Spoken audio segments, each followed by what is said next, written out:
absolutely welcome if anybody else wants to come and fill in towards the front. And thank you to all of our brave Southern California weather warriors who came out. Give yourself a hand for coming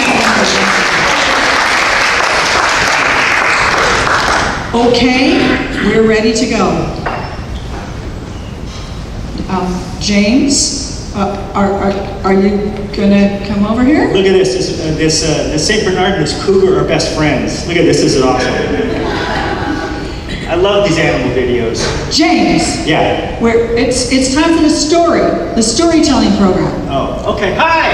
There's everybody. You're right. Okay. Because the theme of the program is beneath the surface, and we are going to tell a little-known story beneath the surface. Are you ready? I am ready. I think I'm ready. All right.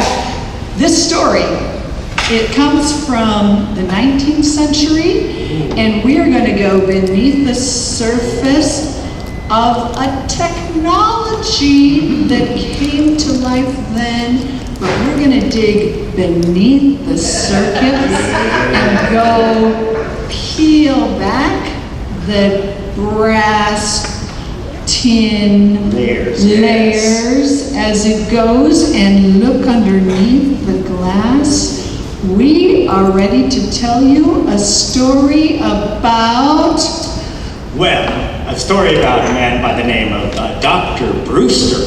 Good Scotsman, an inventor, a scientist. He was a man of quite big renown, he was. Well, you see, Dr. David Brewster, this was a time in the early 1800s, and there was a lot of scientific things going on then. That was amazing. It was a time of amazing growth and expansion in the world of science and the philosophical toys that were so popular then, the zoetrope and the magic lantern. There were so many new ways for people to see the world in new and impossible ways. But David Brewster, he had something that was really special for him. He was interested in optics. That's right, and light.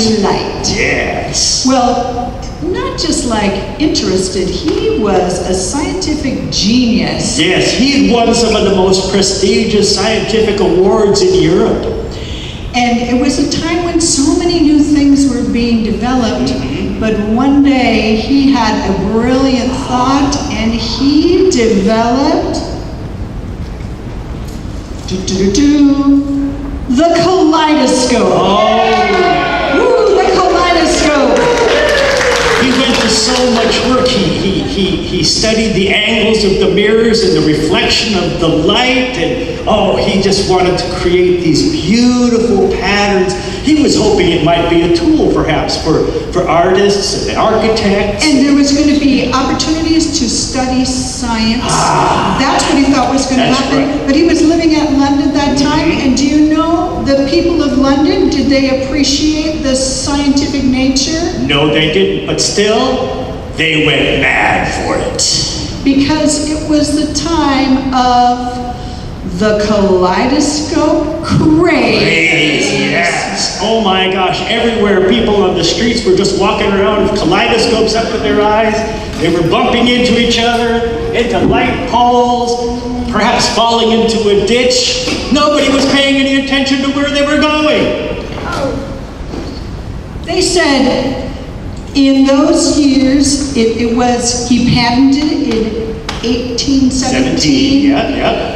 In those first months after he did the patent out, I estimate that there was over 200,000 sold in the first 3 months in London in 1817. So everywhere we had kids, they said even babies really liked the kaleidoscope.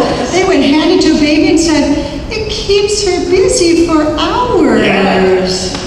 They were going on and everybody got these amazing kaleidoscopes. But it was terrible because everybody in society thought this is the end of everything. Why, at home, fathers wouldn't pay attention to the roast beef, mother would let the pudding grow cold, kids were just staring. Nobody was talking to each other, families would just sit there. And a painter in the days did a famous painting of everybody looking into their kaleidoscopes, even including a monkey. And underneath it said, "The Kaleidoscope Maniac strikes here in London."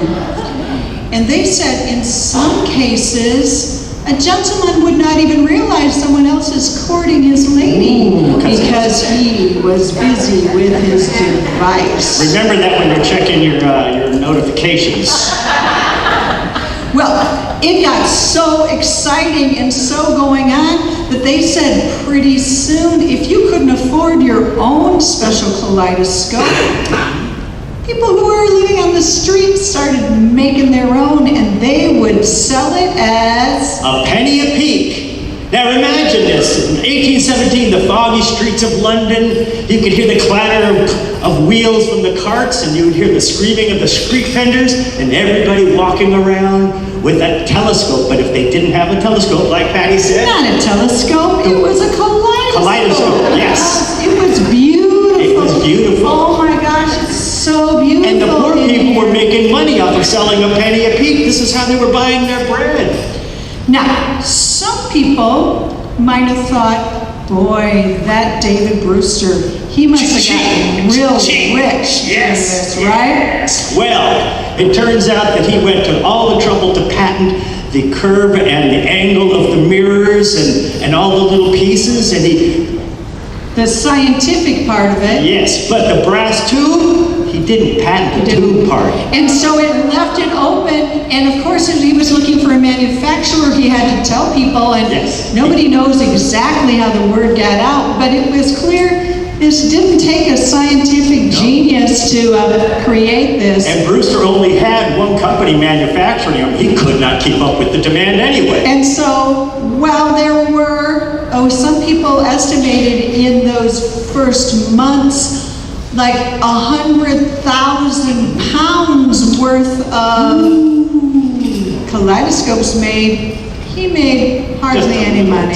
Don't feel bad about him, though. He still had a wonderful career after that, inventing wonderful things, and improving the stereo octagon, and even inventing the Fresnel lens. Anybody in the show business knows the Fresnel lens, yes. It was all kind of good. Lighthouse fans know the Fresnel lens. So, while other people were getting wealthy, he was winning some good prizes. Yes, and still well regarded in academia. Yes. So, this might have all been fine and good. However, pretty soon, underneath the surface, anxiety started brewing. Oh, yes, social panic! People were worried. They said, oh my goodness, this portable object that can go with you anywhere, it's going to be the end of civilization as we know it. Conversation will stop, people will stop thinking, and their eyes will go bad, it'll be terrible.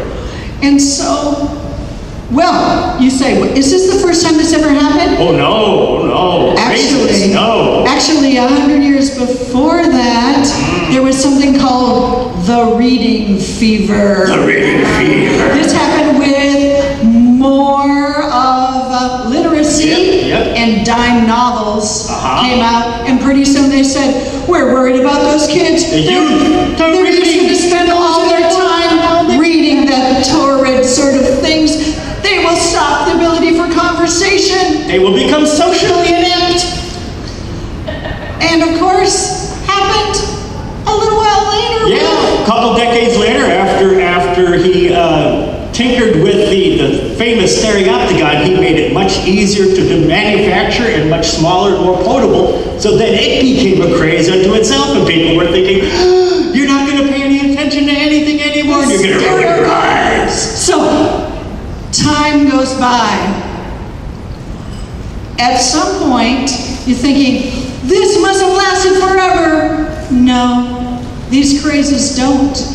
What happens is a new thing comes along, technology, it's the newest, coolest thing, it's so amazing. People become obsessed. The critics say, everything will end because of this. But eventually, a few years later, you couldn't hardly find a kaleidoscope on the streets of London anymore.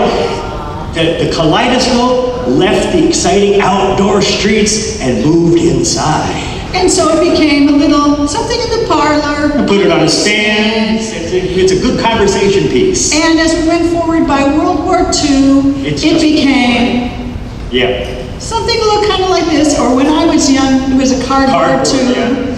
And it became a toy. Just a toy for kids. Along with Cubie dolls and erector sets. Such a lofty scientific invention, just a toy.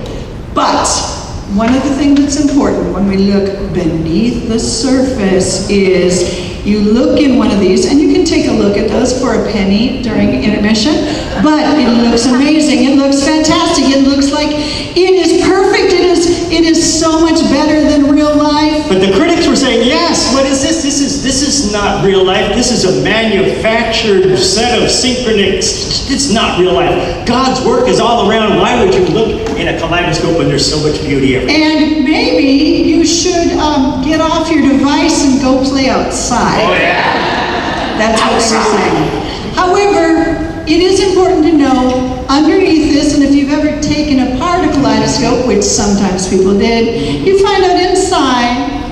Yes, a famous playwright of the day thought this was such a marvelous and wonderful thing that he took it apart and looked inside. So disappointed. And they were just like little glass beads and things like that. And it's like, I thought it was the most perfect thing of all time. It's just made of junk. It was. Just made of junk. So we have to go in our hearts to know there will be inventions, there will be creations. And society will fall apart. And there will be fads. There might be a fidget spinners. Oh yes, a little poppers thing. Or Pokemon Go. Pokemon. But eventually, the critics will calm down, things will even out. And they become just part of everyday society. And so, next time you see one of those things, one of those devices, one of those going on in front, remember, we are not the only generation who has dealt with devices coming to us. Don't forget to stop, think what's underneath, and also go outside and play a little bit. It's a good idea. And that is the hidden story of the Kaleidoscope.